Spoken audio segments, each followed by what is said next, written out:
ሰላም ጤና ይስጥልኝ ክቡራትና ክቡራን የዩቲዩብ ቻናል ቤተሰቦች በቅድሚያ ወደዚህ ቻናል እንኳን ደህና መጣችሁ እያልኩኝ ለዚህ ቻናል ደግሞ አዲስ ከሆናችሁ ሰብስክራይብ ምትለውን በመጫን ቤተሰብ ይሁኑ። እንዲሁም ዘወትር የምለቃቸው ቪዲዮዎች ቶሎ ወደ እናንተ እንዲደርስ የደወል ምልክቷን መጫን አይዘንጉ። አብራችሁን ቆዩ። ጸሎታችሁን አጥብቃችሁ ያዙ። ከምንም በፊት ለጸሎት ቅድሚያ ስጡ። ጸሎት ትታችሁ አጋንንትን ድል አትነሱ። ሃይማኖት የህሊና ጉዳይ ነው። በጉልበቴ ብዛት አጋንንትን አሸንፋለሁ አትበል።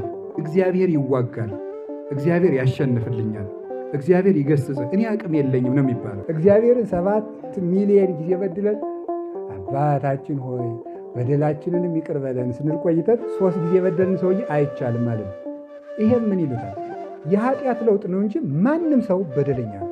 ሌባ ሆነ ሳለ በሚያመነዝር ትስቃለህ። ቂበኛ ሆነ ሳለ በሚሳደብ ትስቃለህ። አንተ ልብህ የእባብ መርዝ ሆኖ ሳለ የሰዎችን 2-3 ኃጢአት ትቆጥራለህ። ብቻችን እንደሆን ሲሰማን፣ ሰው እንደሌለን ሲሰማችሁ ሰው የለኝም ብላችሁ ታስቡ። አንድ እግዚአብሔር ከኛ ጋር ነው። 2 ጠባቂ መልአክ አለ አብሮ። ስንተኛ አብሮን የሚሄድ እንኳን ስንተኛ መጸዳጃ ቤት ብንሄድ የማይለየ። አሁን መንግስት ለአንድ ከተማ የተወሰኑ ፖሊሶችን ይመድባል እንጂ ለአንድ ሰው አንድ ፖሊስ ይመድባል?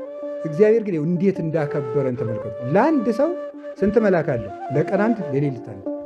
የማይከዱ የማይሸነግሉ የማይዋሹ ብዙ ባለስልጣናት በጠባቂዎቻቸው ተክደው ሙተው ያውቃሉ። እነዚህ ግን የማይለወጡ ጠባቂዎች ናቸው። ብር የሚሰጣቸው የለ አይቀበሉ፣ በብር አይደለሉ፣ ተጸይፈው አይሸሹ። ሌሊት ተቀን ጠባቂ መልአካችን እዚህ ያቁመን ምን እንደምንሆን ታውቃላችሁ። በዚህ ሁሉ መሃል የማይተውን ጠባቂ መላእክት አሉ። ክርስቲያን ብቸኛ አይደለም። አሁን ሕፃናት እየሞቱ ወጣት እየታረደ ደም እየፈሰሰ ኢትዮጵያ ውስጥ መከራ አልቆም ያለው እድሜያችን እያጠረ ያለው እንደዚህ እያደረግን ስለሆነ እግዚአብሔር የማይገኝበት ጊዜ አለ። እግዚአብሔርን ታገኙት እንደሆነ በምታገኙት ጊዜ ፈልጉት። እውነት ነው የምነግራችሁ። እድላችን ልናጣው እንችላለን። ዝም ብሎ 2017 ዓመተ ምህረት ማለት አይደለም። ያን ጊዜ ድንግል ማርያም እንኳን ብትሆን አታማልደን።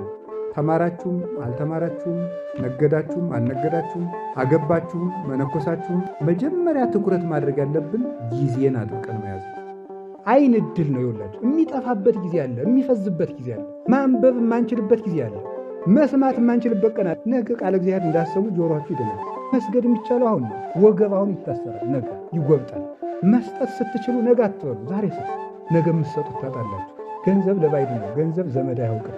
ገንዘብ ጌታውን አያውቅም። ስደተኛ ፍጡር ማለት ገንዘብ ነው። ቤተ ክርስቲያን የምናጣበት ጊዜ አለ። እንገራችሁ፣ ሌላው ቢቀር ቤተ ክርስቲያንን አያሳጣል። እንደ እስራኤል የመቅደስ ያለ አያሰኝም።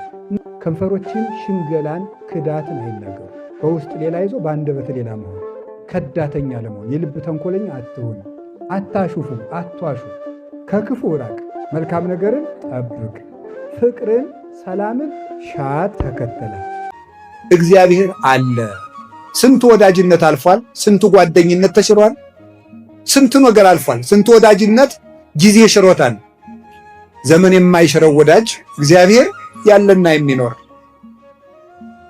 ሰው አንድ ቀን እጁ ላይ አግኝቶን እንኳን አይምረንም። እግዚአብሔር ግን ሁልጊዜ የማይለወጥብን እጅ ነው። የእሱ ልጆች ስለሆን እግዚአብሔር ክብር ምስጋና ይግባው። እንዳኖሩት የሚገኝ ወዳጅ እግዚአብሔር ነው። እውነቴን ነው። ሰይጣን በጆሮአችሁ መጥቶ ዛሬ እኮ ረክሳችኋል፣ ዛሬ ጎስቁላችኋል፣ ዛሬ እንዲኗችኋል ብላችሁ አትስሙት። እግዚአብሔር እንዳኖሩት ይገኛል። የሉቃስ ወንጌል ምዕራፍ 15 ላይ ያ ልጅ ጠፍቶ የአባቱን ልጅ አባክኖ እስኪ እንደው እንግዲህ አባቴ መቀበል እንኳን እንጃ እንደው ባሪያ ካረገኝ ድንገት ተብሎ ሄደ። ልጁ እንኳን አልሆነ እስቲ ባሪያ ካረገኝ ብሎ እየሮጠ ሲመጣ አባቱ ምንድን ያደረገ? እንዲያውም እስከሚደርስ ቸኩሎ ሩጦ ሄዶ አቀፈው። እንዲያውም ፍሪዳ ሊቃውንት እንደሚነግሩት ይነቅፈኛል ሲል አለ ዝማሬ ያዘመረለት፣ ይቀጣኛል ሲል ፍሪዳ አረደለት፣ ይቆጣኛል ሲል ጫማ ለበሰው፣ ቀድሞ ከለበሰው ልብስ ይልቅ በኋላ የሰጠው በለጠ። ስለዚህም ምን አለ እግዚአብሔር? በምድር ንስሐ የሚገቡ ሰዎች በሰማይ ንስሐ ከማይገባቸው ይልቅ ደስታን የሚደረግባቸው ናቸዋል። እግዚአብሔር እንደዚህ ነው። የጠፋው ልጅ ሀብቱን እንደ ትናንቱ አላገኘውም። እንኳን ሌላ የእናቱን ልጅ ወንድሙ እንደ ትናንቱ አላገኘውም። ይሄ አባክኖ መጥቶ እንዴት ለሱ እንዲደረግለታል ነው ያለው። አባቱ ግን እንደ ትናንትናው ተገኘ። ለሚፈልጉት ነገርም እንኳ ቢሆን አለመቸኮል ነው። ትዕግስት ማለት አለመቸኮል ነው። አዳምና ሔዋን በመኝታ የተገናኙት 230 ዓመት ቆይተው ነው። እስኪ ከአንዲት ሴት ጋር 3 ቀን በአንድ ቤት ውስጥ እደሩ ይቻላል? ይቻላል ወይ? አይቻልም። ቶሎ እንድታገቡ የሚያስወስናችሁ መንፈስ ቅዱስ አይደለም፣ ዲያብሎስ። ቶሎ የሚያስመነኩስም መንፈስ ቅዱስ አይደለም፣ በፍጹም ዲያብሎስ። አባቴ ከአንተ ጋር መነኩሴ ሆኜ መኖር እፈልጋለሁ ሲላቸው ምንድን ያሉ? ትክልኑ ጸዊረ ጻማ ሆሙ ለቅዱሳን፣ የቅዱሳንን መከራ መሸከም ትችላለህ ነበር ያሉት። ለምንፈልገው ነገር መቸኮል የለብንም። ሁሉም ነገር በጊዜው ይደርሳል። መጀመሪያ ትዕግስት አለኝ የለኝም በሉ። በፍርሃቱ ነው ይባላል። ፍርሃት በነገራችን ላይ ቶሎ ያስረጃል። ፍርሃትና ድንጋጤ፣ ንዴት ጭምር ማለት ነው። እና ለሰዎች እንዲታይልን፣ ላበሸቁን ሰዎች ሁሉ እንዲታይ ያገኘነውን ነገር ለማሳየት መቸኮል የለብን። እንዲህ እንደ ዛሬው ቀላጅ ከረባትና ሱፍ አድርገው ኢየሱስ አማላጅ ነው እያለ ቅዱሳን እንደሚሳደበው አልነበረ። ለክርስቶስ ዋጋ የከፈሉ አባት ናቸው።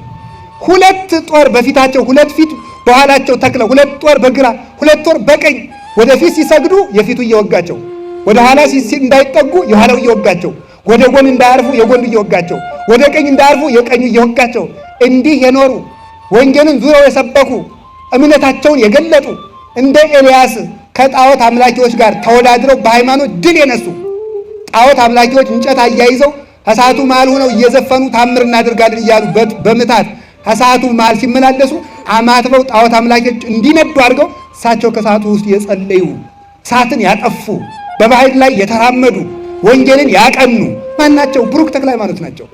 አይምሮ ሲዝግ ምን ያበራዋል ይላል። አይምሮ ሲዝግ በነገራችን ላይ አይምሮ የሚለውን ዕውቀት ነው ሚላ አይምሮተ አይምሮሰ ርሂቅ እምኃጢአት ይላል። የዕውቀት ማለት ከኃጢአት መራቅ ነው ይላል። የዕውቀት ማለት ከኃጢአት መራቅ ነው። ሐኪም ሆኖ ሲጋራ የሚያጤስ ከሆነ የሰውዬ አያውቅም፣ ሐኪም አይደለም። የዕውቀት አላወቀም። የዕውቀት ማለት በተማሩበት ዕውቀት ባንማር ኑሮ ሊመጣብን ከነበረው ጉዳት መጠበቅ መቻል ነው። የዕውቀት ማለት ከኃጢአት መራቅ ነው። አይምሮ ሲዝግን ኃጢአትን ወደ ትሰራዋለህ። ታዲያ አይምሮዬ እንዲበራ ከኃጢአት እንድርቅ አይምሮዬ ብሩህ መሆን አለበት። አይምሮዬ ብሩህ ከሆነ ምን ያበራዋል? እምከመ ዝህለ ያበርታ መጻሕፍት ይላል። እምከመ ዝህለ አይምሮ ያበርታ መጻሕፍት ምን ማለት ነው? አይምሮ ከዛለ መጻሕፍት ወልውለው ያጠሩልሃል። አይምሮ ሲጠራ ደግሞ ክፉና በጎ ለይተህ ታውቃለህ። ያን ጊዜ ኃጢአትን መጸየፍ፣ እግዚአብሔርን መውደድ ትችላለህ። የእግዚአብሔር በረከት በጻድቃን ራስ ላይ ነው። እስኪ በሉ የእግዚአብሔር በረከት በሉ። በማን ላይ ነው? በጻድቃን ራስ ላይ ነው። መጽሐፈ ምሳሌ ምዕራፍ 10 ላይ ይህ መጽሐፍ ቅዱሳዊ ነው። ይህንን በረከት እንዳናገኝ ነው ዲያብሎስ ቅዱሳን አያማልዱም የሚለው። የሰው ልጆች በዚች ምድር ላይ የሚፈልጉት ትልቅ ነገር ክብር ነው። በምድር ላይ ያለ ሰው በሙሉ የሚፈልገው ምንድን ነው? ክብር ነው። ክብር መፈለጉ ብቻ አይደለም የሚያስገርመን፣ ክብር ሳይኖረው ራሱ ክብር አለህ እንድንለው መፈለጉ ነው የሚገርመው። እንዲህ በጣም ይገርማል። ራሱን ዋሽቶም ቢሆን አንተ ክቡር ነህ ስንለው ደስ ይለዋል፣ እንዳልሆነ እያወቀው እና የሰው ልጆች ሁሉ የጠብ ምንጭ አንዱ ክብር እኮ ነው። ሰው ክብሩን ለማስጠበቅ ክብሩን ለማሳየት የማይፈነቅለው ድንጋይ፣ የማይወጣው ተራራ፣ የማይሻገረው ወንዝ አለ የለም። ምን ለማድረግ? ክቡር መሆኑን ለማሳወቅ። ግን ጉድጓድ ቆፍረ፣ ተራራ ወጥተ፣ ቁልቁለት ወርደ፣ ህንፃ ገንብተ ክቡር መሆን አትችልም። ክቡር መሆን የሚቻለው እግዚአብሔርን በመፈለግ ብቻ ነው። የሚያስከብር እግዚአብሔር ነው። የሚያከብር እግዚአብሔር ነው። እግዚአብሔር ከፈቀደ ነውርን ሸፍኖ ያስከብራል። እግዚአብሔር ካልፈቀደ ግን ንጽህናም አያስከብርም። እግዚአብሔር የሌለበት ከሆነ ዘይት የሌለው ማሰሮ ማለት እኮ ያለ ምን ማለት መሰላችሁ? ፍቅር የሌለው ድንግልና ማለት ነው። ክብር የለሽ ነው ያም ራሱ። እኔ አሁን ክብሬን ጥብቄያለሁ ብሎ አንድ ሰው በድንግልና ነው መኖር ሊል ይችላል። 5ቱ ደናግል ማሰሮ ተሸክመው ነበር፣ ዘይት የላቸውም ማለት 5ቱ ሕዋሳት ንጹህ ናቸው፣ ግን ፍቅር ይጎላቸዋል። ባዶን ስራ ናቸው። ድንግልና ብቻውን ክብር አያሰጥም። ክብር እግዚአብሔር ነው። ያስከበረን እግዚአብሔር ነው። አንድ ወጣት መነኩሴ ኃጢአት ሲሰራ ሂዶ ለሽማግሌው መነኩሴ ሲናዘዝ፣ ኃጢአት ሲሰራ ሂዶ ሲናዘዝ፣ ኃጢአት ሲሰራ ሂዶ ሲናዘዝ፣ መጨረሻ ላይ ምን አለው መሰላችሁ? አባቴ እስከ መቼ ነው ስወድቅ ስነሳ የምኖረው አለው። እስክትሞት አለው። ሞትን በንስሐ እስከምትቀድመው ድረስ ና ይዞህ አልሰለችህም አለ። ምሕረት የሚሰጥ ማን ስለሆነ ነው? ቤተ ክርስቲያን ለምትሰጠው ምሕረት አንተ ማን ስልች ያደረገህ ማን ነው? እንዲሁ ቆይ ድረስ 100 ጊዜ ለምን ወድቆ አይመጣም? አንተ እኮ አይደለም ምሕረት ሰጭ። ምሕረት ሰጭ ማን ነው? ክርስቶስ ነው። የምሕረት ቤት ማን ናት? ቤተ ክርስቲያን። ካንተ ጎጆ ተወስዶ ለዚያ ሰውዬ የኃጢአት ይቅርታ የሚሰጥ ነገር የለም። ደሙን የከፈለለት አምላክ አለ። ይቅርታ የሚሰጥ እሱ ነው። እና ንስሐ አባትህ ይሰለቸኛል ምናምን አትበሉ። ይሰልች ዝም ብላችሁ ሄዳችሁ ንገሩት። ማግኘት አልፈልግም በተመሳሳይ ኃጢአት ሁልጊዜ ማግኘት አልፈልግም ባይልም አሁን አንድ ምንድነው የሚያደርገው? ዛሬም አባ አቤት ዛሬም ያኑ ኃጢአት ልነግረውት ነው የመጣው ነው ሊል ይችላል። ነው እቶስም ዝም ብለ ቁረብ ተው ዝም ብለ ሊል ሁሉ ይችላል። ግድ የላችሁም ንገሩት። እሱ ጆሮ ነው የሚሰማን። ማን ነው? እግዚአብሔር ነው የሚሰማን። መድኃኔዓለም ነው የሚሰማን። እሱ ስለሚሰማን ዝም ብለን ሄደን መናገር። ምን ጨነቃችሁ? የሰው ልጅ ተጠልፎ የሚወድቀው በገዛ ወጥመዱ ነው። ማንም ሰው እግዚአብሔር ካልፈቀደለት በቀር እግዚአብሔር ተላልፈን እንድንሰጥ የሚያደርግ ስራ አግኝቶብን አጥሩን ካላፈረሰ በቀር በምድር ላይ ማንም ማንን የመጉዳት ኃይል የለው። ማንም ማንን መጉዳት አይችልም። ከኛ እንድንጎዳ የሚያደርግ ክፋት ካልተገኘብን በቀር ዕዳ ከሌለብን በቀር ክፍተት ካልተገኘ በቀር ሰውን አይጎዳም። ያ ማለት ሰዎች ክፉ አይደሉም ማለት አይደለም። ሰዎች ክፉ አይደሉም ማለት ሳይሆን ክፉ ሰዎች ሊጎዱን የሚችሉት ከነሱ ክፉነት የተነሳ ሳይሆን የነሱ ክፋት እኛን እንዲጎዳ ሆነን እስከተገኘን ድረስ ነው ማለት ያ ነው የሩጫው እንቅፋት የሰው ልጅ ራሱ ነው። ቅዱስ ጳውሎስ እንዲህ ይላል፣ ከማንም ሰው የፍቅር ዕዳ አይኑርባችሁ ይላል። የፍቅር ዕዳ አይኑርባችሁ ማለት እናንተ ስለመውደዳችሁ እንጂ ሰውየው እናንተን ስለመውደዱ ግድ አይስጣችሁ ማለት ነው። እናንተ ብቻ ሰውየውን ስለመውደዳችሁ ጣሩ፣ እሱ እናንተን መውደዱን ግን እያረጋገጣችሁ አትኑሩ ነው። አሁን ጓደኛ ሲያበጅ አንድ ሰው ለመወደድ ብሎ ጓደኝነቱን ከጀመረው አመለካከቱ አይወደኝም መሰል አያትወደኝም መሰል እያለ ሁልጊዜ መከራውን ሲያመኖሩ እሱ ብቻ ለመውደድ ብቻ ብሎ ከኖረ ግን የፈለገ ቢያደርጉት አይቀየምም። በጣም ብዙ ነገሮችን እየሞከርን አልሳካ ሲል እግዚአብሔር ደግሞ ቸር ስለሆነ በአንድም በሌላም መንገድ እኛኑ ለማስተካከል ወደኛው ችግሮች እንዲመጡ ያደርጋቸዋል። እንደ ማህበር ይላክብናል፣ እንደ ሀገር ይላክብናል፣ እንደየግላችን ይላክብናል፣ እንደየቤተሰብ ይላክብናል። ስለዚህ ችግር የሚመጣው ለእግዚአብሔር ያለንን ፍቅር እንድንገልጽ፣ ከኃጢአታችን እንድንነጻ፣ ጸጋችን እንዲጠበቅልን፣ እንዳንወድቅ ደግሞ ለመጠበቅ፣ ከወደቅን ደግሞ ጥሪ ለማድረግ፣ በንስሐ ለመጥራት፣ በእነዚህ 5 ምክንያቶች እግዚአብሔር በአባትነቱ እንክብካቤ ችግር ወደኛ እንዲመጣ ያደርጋል ማለት ነው። ለምሳሌ አንድ ነገር ልንገራችሁ። አባ ጊዮርጊስ ዘጋስጫ ትምህርት እምቢ ባይለው ኑሮ የድንግል ማርያም ፍቅር ይህን ያህል ይጸናለት ነበር? አይጸናለትም። ትምህርት እምቢ ብሎት እመቤታችን በምልጃዋ እውቀት ስትገልጽለት የእመቤታችን ፍቅር በዚያው በስቶለት ቀረ ማለት ነው። ስለዚህ አንዳንድ ጊዜ የምንፈልጋቸውን ነገሮች እግዚአብሔር ያስረዝማቸዋል፣ ጊዜያቸውን ያርቃቸዋል፣ ሳናገኛቸው እንድንቆይ ያደርጋል። አንዳንድ ጊዜ እጃችን ላይ ያለውን ነገር ይወስደዋል። ምክንያቱም ያለን ነገር ወደ እግዚአብሔር ለመቅረብ እንቅፋት የሚሆንብን ከሆነ እሱን ይወስደዋል። ለምሳሌ በዘመድ መከበባችን እግዚአብሔርን እንዳናስታውስ ካደረገን ብቻችን ያደርገናል። ሀብታም መሆናችን ወደ እግዚአብሔር እንዳንቀርብ ካደረገን እግዚአብሔር ሀብቱን ይወስደዋል። ጤነኛ ሆነን እግዚአብሔርን ማስታወስ ካቃተን እግዚአብሔር ጤናችንን ያጎለዋል። እነዚህ ሁሉ እግዚአብሔር እሱ በምህረቱ ፍጥረትን የሚንከባከብባቸው ጥሪዎች ናቸው። ወደ እሱ የሚጠራበት የምህረት ደብዳቤዎቹ ናቸው። ጥሎ የማይሄድ እግዚአብሔር ብቻ ነው። እግዚአብሔር ግን ከልጆቹ ቢጠፉም ቢበድሉም ቢያንሱም ቢያድጉም እግዚአብሔር ሰው በተለወጠ ቁጥር የማይለወጥ ነው። የሰው የኃጢአት ብዛት የእግዚአብሔርን ቸርነት አይለውጥም። የእግዚአብሔር ፍቅር በሰው ልብ ተተክላ የምትኖር ከምድር እስከ ሰማይ የተዘረጋች ምንም የሚያናውጻት የሌለ ጽኑ ዛፍ ናት። የማትረባ ተብሎ ሰው አይሰደም፣ ሰው አይናቅም። ሰውን እንደ መናቅ ያለ ነገር በጣም በደል የለም በእውነቱ ማለት ነው። ራስን እንደ ማክበር ያለ ከፈለጋችሁ ማስቀደስ አይደለም፣ አይናችሁን አውጥታችሁ ለእግዚአብሔር ስለት ስጡት።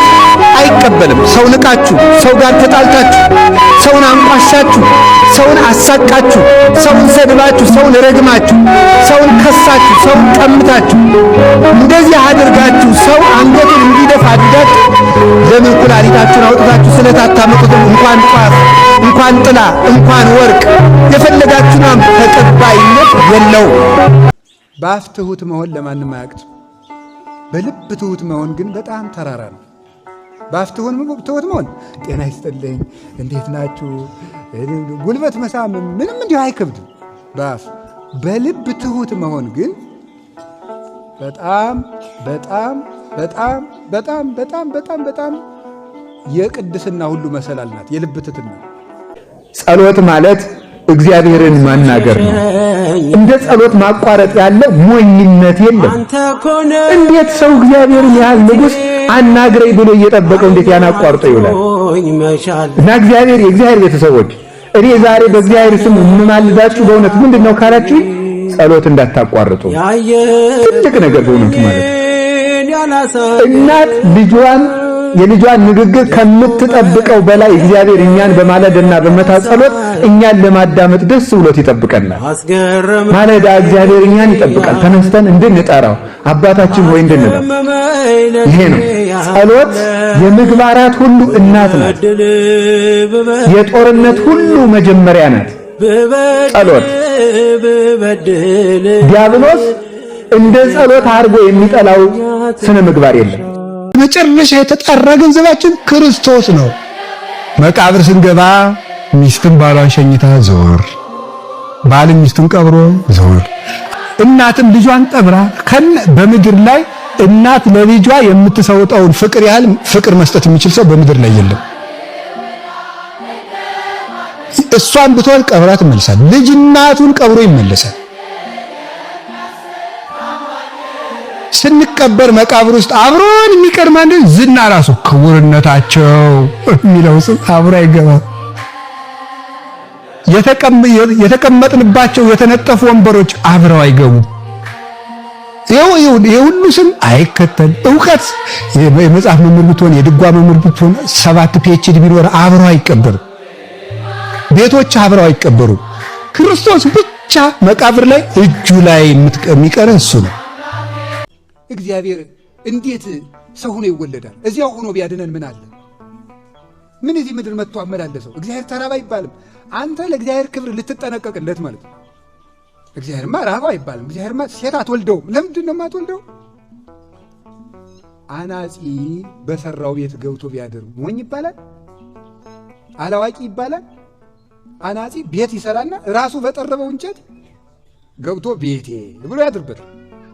ለዚሁም ደግሞ ዝቅ ብሎ ይገባበታል። በነገራችሁ ላይ ቤት ስትገቡ በትዕቢት አትግቡ። ቤታችሁን አስጥሎ እንዳይሰዳችሁ እግዚአብሔር። መኖሪያ ቤታችሁ እንኳን ቢሆን ቤታችሁን አክብሩ። ለቤት ክብር ይሰጣል። አንድ ጸሐፊ ምን ብሎ ይናገራል? የቤትህ ደጃፍ 7 ክንድ ቁመት ቢኖረው እንኳን አንገትህን ዘንበል አድርገህ ግባበት ይላል። ምክንያቱም ቤት የማን ነው ንገሩኝ እንጂ የሰራሁት ቤት ኖሮ ደልቀቅ ብሎ ትንሽ እንደ ሀብትም ቃጣ ሲያርጋችሁ ማነሽ ነይ ጫማዬን አውልቂልኝ እያላችሁ አትግቡ። ዝቅ ብላችሁ ገቡበት። ቤት የእግዚአብሔር ነው፣ ትልቅ ነው። ቤት ውስጥ እግዚአብሔር አለ። ቤቱን የናቀ ሰው ሌላ ሰው አያከብር። ቤት ይከበራል። አዲያ አናጺ ሰርቶ ሲያበቃ እኮ በደንብ አክብሮ ቀድሞ አፈር የሚደለድሉ ሰራተኞች ይገቡበት በነበረው ሁሉ ኋላ ሰው የማይገባበት የምስጢር ቤት የሚባል ያበጃል። እያየ ነው በሰራ ነው ቤት ነው። ሰውየው አናጺው ራሱ በእንጨት ቋቋቋ አድርጎ ሰው በሰራው ቤት አያገሌ ጅል ነው። ለምን ይገርማል እኮ በመስማር በሰራው ቤት ገብቶ ተኛበት አይባልም። አይ ልባሙ ነው የሚባለው እንጂ አይ ጥበብ ራሱ ቤት ሰርቶ ገባ ይባላል። እግዚአብሔር በሰራት በድንግል ማርያም ማህፀን ገብቶ አደረ። አይ ጥበብ የሱ ጥበብ በጣም የሚያስደንቅ ነው። አኮ መንክር ሶበሞኦ ሀያለድቁ መለኮት ሰይጣንን በመለኮትነት ቢዋጋው ምን ይደንቃል? ቢያሸንፈውስ? የሰው ስጋ ለብሶ መጥቶ ግን ሰይጣንን ድል ስለነሳው ይገርማል። ፍጥረት ለምንድን ነው አምላክ ሰው የሆነ? እንደኛማ እግዚአብሔር ጭቃ ባይነካው፣ እግዚአብሔር አፈር ባይነካው፣ እግዚአብሔር በምድር ላይ ባይሄድ ይሄ የኛ ልባምነት ነው። አረ እንኳን መሬት ላይ መጣ እንኳን በረት ውስጥ ተኛ። የኛ ትዕቢት እንዲሙኑ አራቀልን። ማን አራያ የሆነን ነበር? አርታ ሀገሪ ነው ውስተ ፍኖተ ሰላም። ትሕትናን ማን ያሳየን ነበረ? ይሄው ክርስቶስ በረት ላይ ተኝቶ አሳይቶን እንኳን ትዕቢታችን አላስቀምጥ ብሎ የለም ወይ? ሰው እንደምንንቅ ተመልከቱ። ስለዚህ ክርስቶስ ለምንድን ነው ወደዚህ ዓለም የመጣ? እኛማ እግዚአብሔር እንኳን አፈር ሊነካው እንዲሁ ባይታይ ተሰውሮ ቢኖር ይሄ የኛ ልባምነት ነው። እሱ ግን እንኳን ታየ። ለምን? ተማሩ እምኔስ ማነ ትሑት ወየዋህ በውስተ ልቤ፣ ከእኔ ተማሩ እኔ ትሑት ነኝ፣ በልቤ ትሑት ነኝ፣ የዋህ ነኝ። በአፍ ትሑት መሆን ለማንም አያቅትም። በልብ ትሑት መሆን ግን በጣም ተራራ ነው። በአፍ ትሑት መሆን ጤና ይስጥልኝ፣ እንዴት ናችሁ፣ ጉልበት መሳም ምንም እንዲሁ አይከብድም በአፍ። በልብ ትሑት መሆን ግን በጣም በጣም በጣም በጣም በጣም በጣም በጣም የቅድስና ሁሉ መሰላል ናት የልብ ትሕትና። ያችን ማን ያሳየን ነበር? ማን ያሳየን ነበር? እንዲያውም ጎርጎርዮስ ዘአርማንያ የተባለ ሊቅ ሲናገር አሕዛብ የአምላክ ናፍቆት ነበረባቸው ይላል።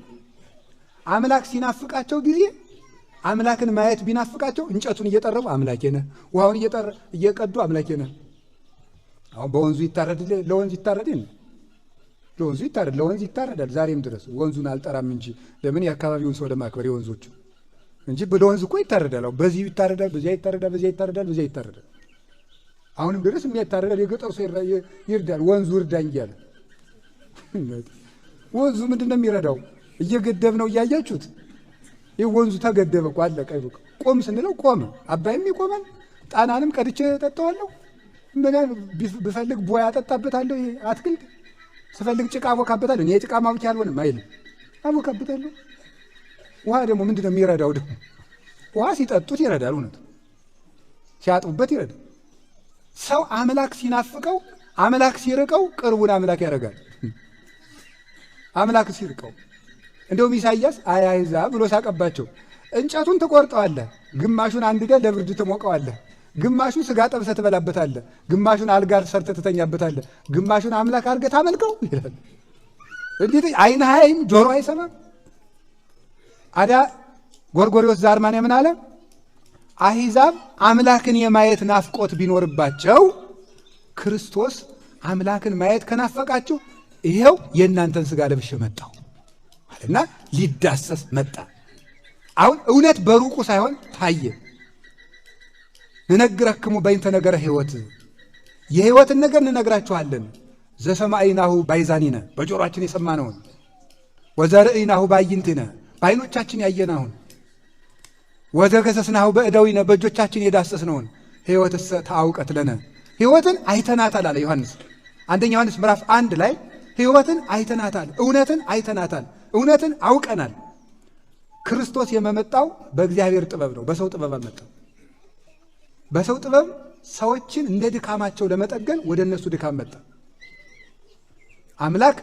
አምላክን መዳሰስ የሚፈልገው ባክኖ የማይቆመው የሰው ልጅ ልቡና እንዲያልፍ ሊዳሰስ በእኛው ሥጋ መጣ።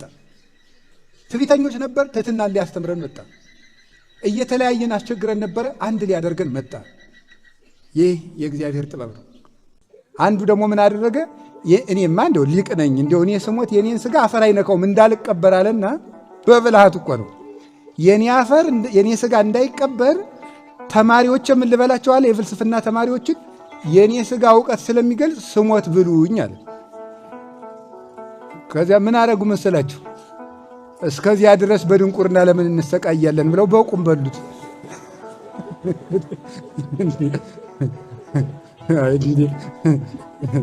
እንዴ አይ መምሬስ እስከ ሲሞቱ ስለምን እንሰቃያለን? በቁም በልተነዎት እንገለጽልናል እንጂ ብለው እንክታ አድርገው መምህራቸውን በሉ እና የሰው ልባምነት ሰው እንደዚህ የእግዚአብሔር ሞኝነት በሉ እስኪ። የእግዚአብሔር ሞኝነት ከሰው ልባምነት ምን ይላል? ከዚህ ዓለም ጋር ልባም ከምንሆን ከእግዚአብሔር ጋር ሞኝ ብንሆን ይሻላል። ከእግዚአብሔር ጋር ሞኝ መሆን ነው የሚሻለው። ጸሎት የነገር ሁሉ የቅድስና ሁሉ በር ነው። ነገር ሁሉ በጸሎት ተጀምሮ በጸሎት ያልቃል። ጥፋትም ከማይጸልይ ሰው ላይ ነው የሚደርሰው። ጸሎት እኮ ምን ማለት ነው? በእውነቱ ማለት ነው። ብፁዕ አቡነ እንድርያስ ምን ብለው ሲያስተምሩ ሰምቻለሁ። ጸሎት ሸክም የሌለው መሳሪያ ነው ይላል። ሸክም የሌለው መሳሪያ። አሁን ሰው የወታደሮቹ የሚይዙት መሳሪያ ትከሻ መንጥሎ ይጥላል አይደለም? ጸሎት ግን ሸክም አለው። አቡነ ዘበሰማያት ይትቀደስ ስምከ ትምጻእ መንግሥትከ ምን ሸክም አለ? አይቆረቁር አይጎረብጥ እያሄደ ግን ሰይጣንን ግንባሩን የሚል ማለት ነው። ግንባሩን የሚል የጠላትን አንደበት የሚያስር አውሬዎችን ወደ በግነት የሚለውጥ የሚያራራ ይሄ ጸሎት ነው። ስለዚህ ጸሎት እንዲያቋርጥ ያደርገዋል። አላችሁ እግዚአብሔር ከሁላችን ጋር ይሁን። ክርስቲያን ስለሆናችሁ የሚደርስባችሁ ነገር ሁሉ ሽልማት ነው። እንደሱ ነው መሆን ያለበት። ክርስቲያን ስለሆናችሁ ሊያማችሁ ይችላል። ክርስቲያን ስለሆናችሁ ልታጡ ትችላላችሁ፣ ልትዋረዱ ትችላላችሁ። እሱን እንደ ሽልማት ቁጠሩት። እንዴት ሲባል እስመ እግዚአብሔር እስመ ጽድቀ ወምጽዋተ ያበድር እግዚአብሔር ጽድቅን፣ ምጽዋትን፣ ቸርነትን እና እውነትን ይወዳልና። ጾም ማለት መከልከል ነው። ተከልኦተ ብእሲ እመብል የሰው ልጅ በጊዜ እውቅ በታወቀ በተሰፈረ በተለካ ጊዜ ከመብል መከልከሉ ጾም ይባላል።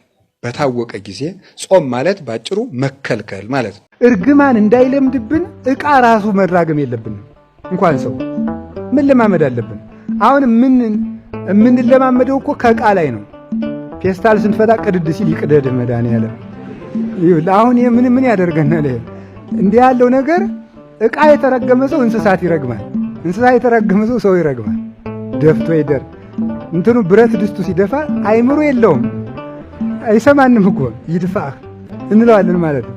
ሲያፈሰው አይንፍሰስ ውሃ ጥደንበት ብረት ድስቱ ሲያፈስ ማለት ነው። እርግማንን የምንለማመደው በእንደዚህ ያሉ ቀላል ነገሮች ነው። መራገም ልክ ምራቁን የሚተፋ ሰው ከላዩ ላይ የሚረሳቱ ተመልሶ ራሱ ላይ እንደሚያርፍ ደንጊያ ቢያጎን መልሶ ራሱ እንደሚመታው የሚራገም ሰው እርግማኑ ወደ ራሱ ይመለስ። ዳርወሙ ለለ ይረግሙክሙ የሚረግሟችሁ ምን በሉ ነው ያለ ጌታ። መርቁ ዳሩሂ ወይ ትርግሙ መርቁ እንጂ አትርገሙ ነው ያለ። መራገም አንድ፣ መዋሸት ውሸት። እግዚኦ ሰው ውሸት እውነቴን ነው። እንደው የሚዋሽ ሰው እንደው ጾም ሽሮ የሚበላ ሰው ይሻለኛል። ውሸታም ሰው ምንም በእግዚአብሔር ዕድል ፈንታ የለው። መዋሸት የሌለውን አለኝ ያላረገውን አለ ያላወቀውን አው በቃ ትልቁ የውሸት ምንጭ ደግሞ ክብር። አሁን መምህሩ ይዋሻል፣ ሰባኪው ለቆ ነው የሚተወው። በቃ የሰባኪ አሁንማ የራሱን ንግግር ሁሉ ቅዱስ ቄርሎስ ማለት ይጀምሯል። አሁን ራሱ ማለት የአንድ ውሸት ነው።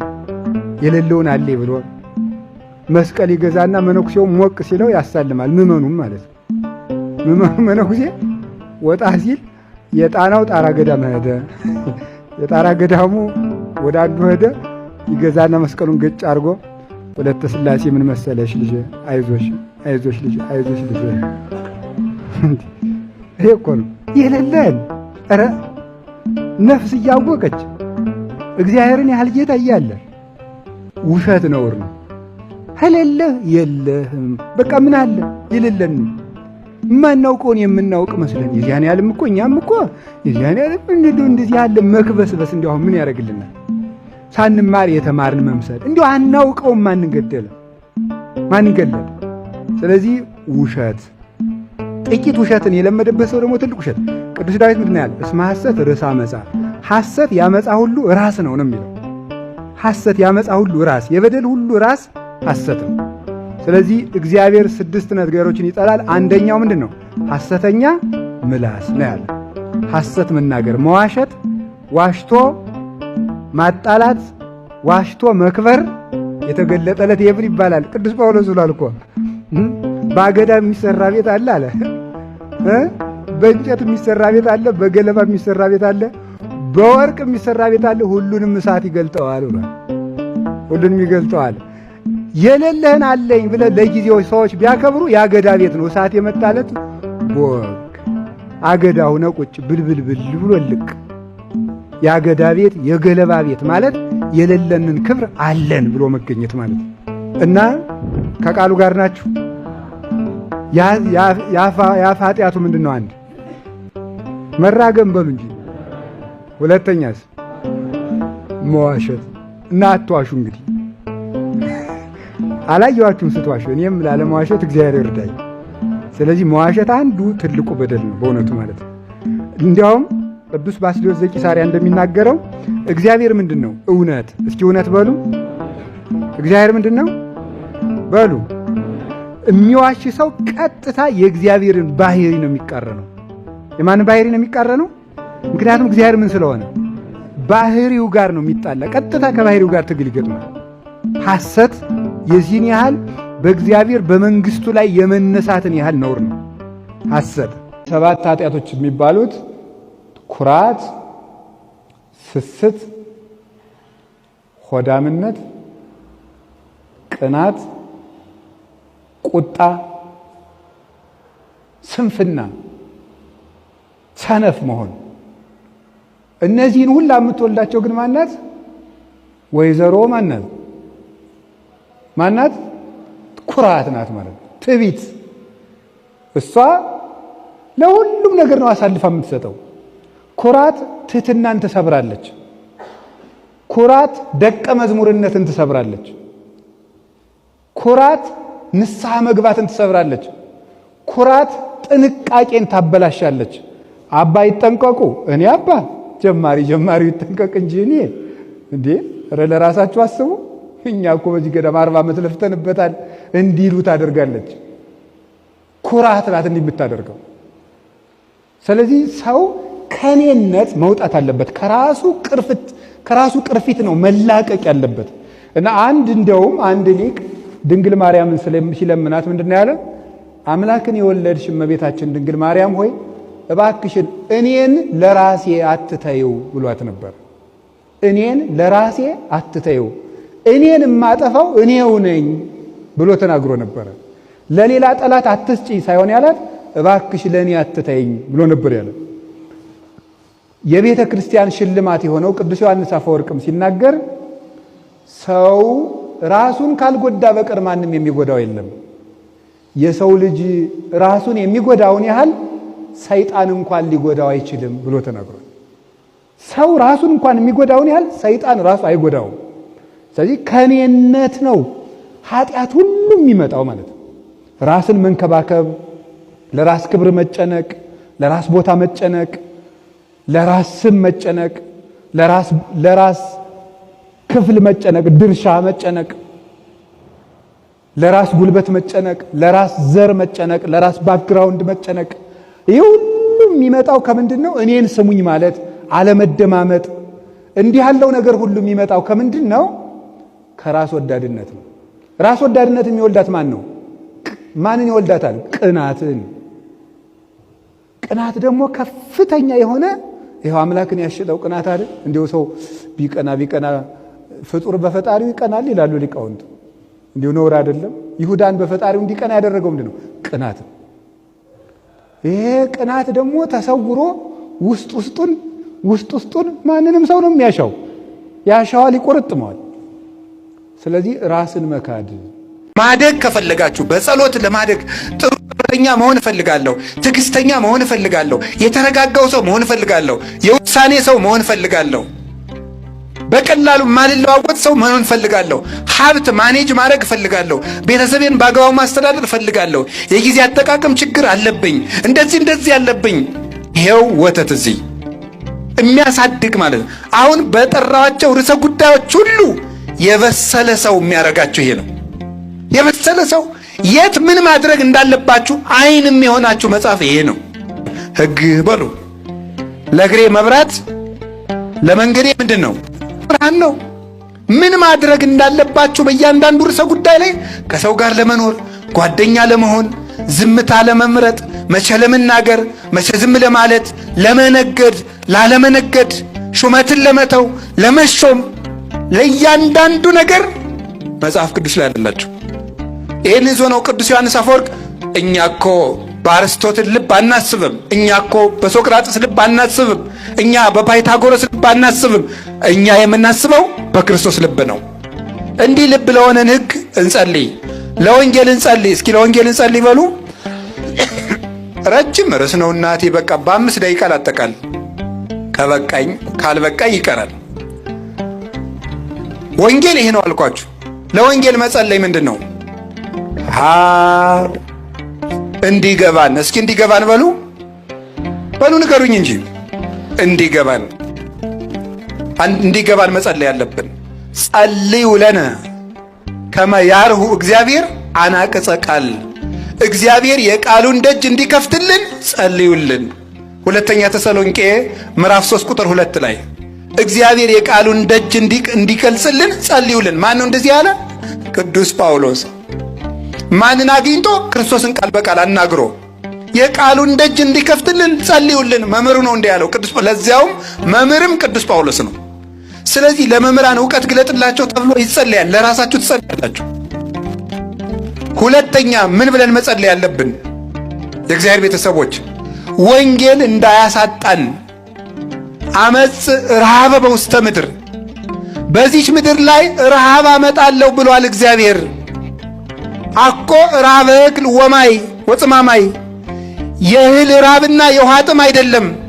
ረሃብ ሰሚያ ቃል እግዚአብሔር፣ የእግዚአብሔርን ቃል የመስማት ረሃብ አመጣለሁ ብሏል እግዚአብሔር ይላል ትንቢተ አሞጽ ምዕራፍ 9 ቁጥር 11 ላይ። መጸለይ ያለብን ምንድን ነው? መድኃኔ ዓለም ሆይ ቃልህን አትጠፍብን፣ ጉባኤ አታሳጣን፣ ቃልህን የምንሰማበት መድረክ አትንሳን ብለን መጸለይ ያለብን።